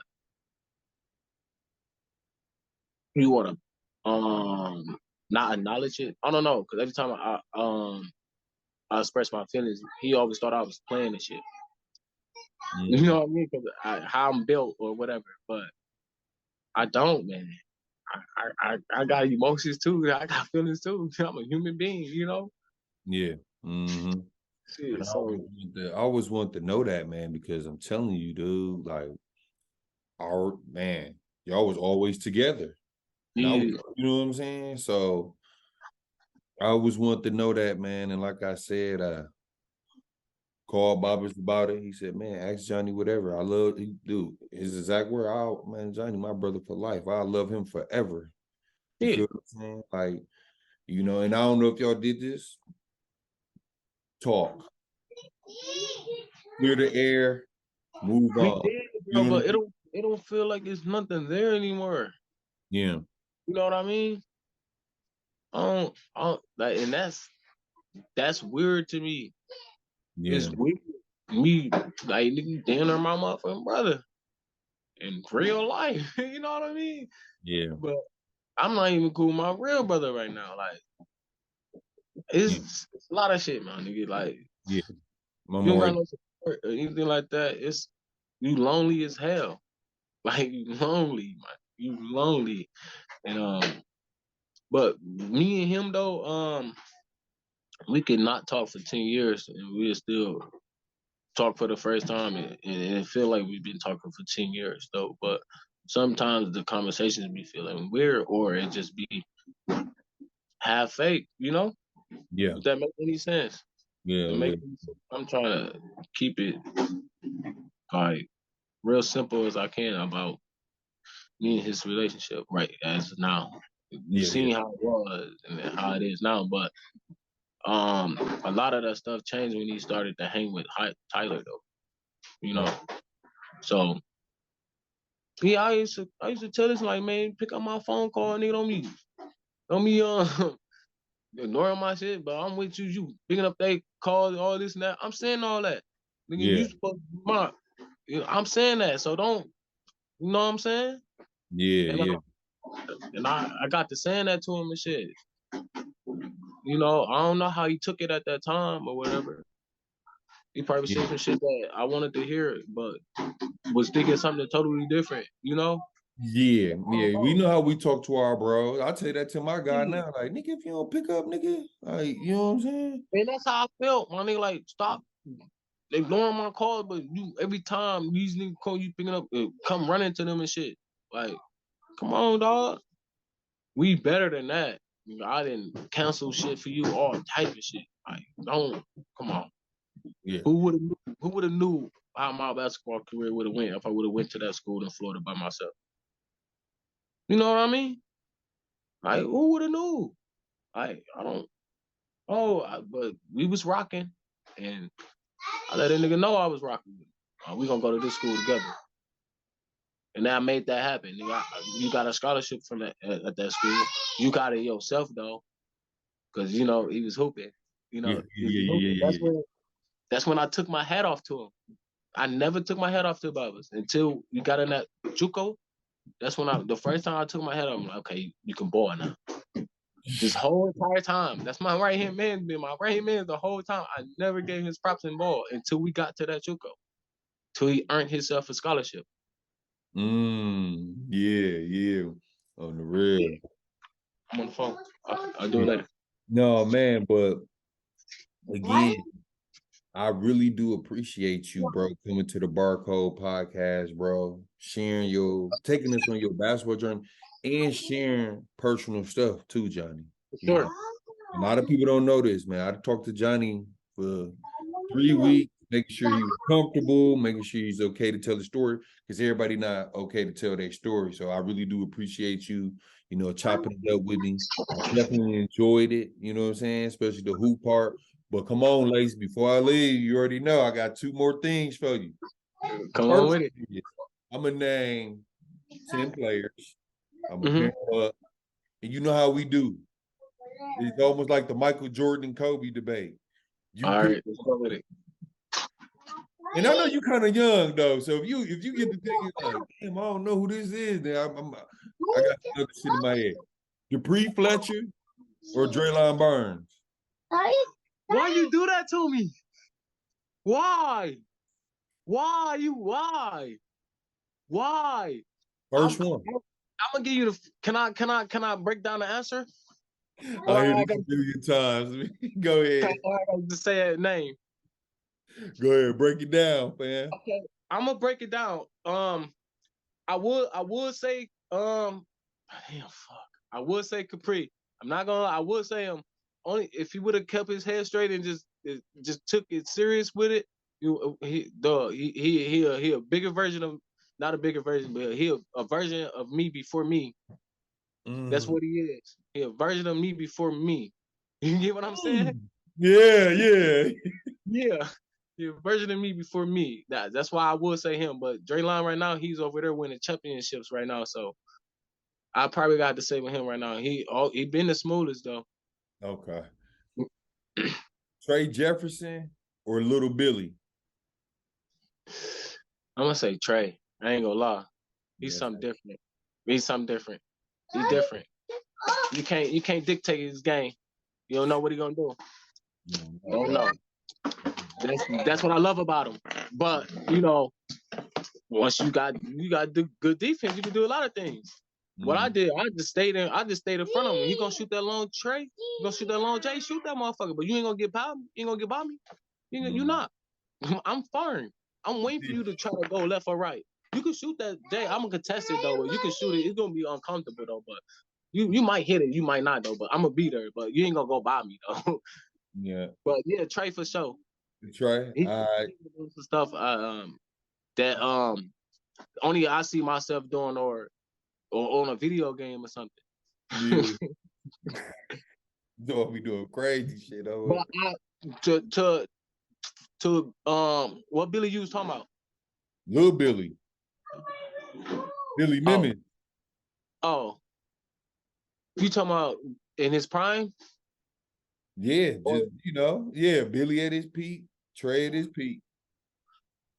I'll probably still say Trey because he played above the rim. I gotta give it to him because he played above the rim. Yeah. You ready for the next one? Yeah. Jerry Smith or Ricky Franklin? Shit, dog, where you get these matchups from? They're identical, dog.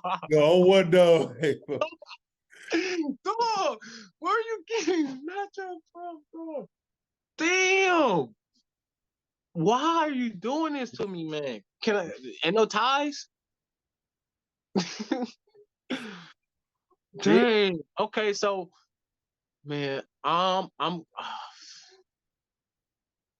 who I knew first.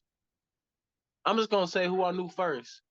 I knew Jerry's first, but they both showed me something like that. I respect their game, though. You know what I mean? Like they both showed me some. I played against both of them, and they both showed me something that I respect their game. Like, I didn't rant back and forth with Ricky at UWM. Like I was about to go there.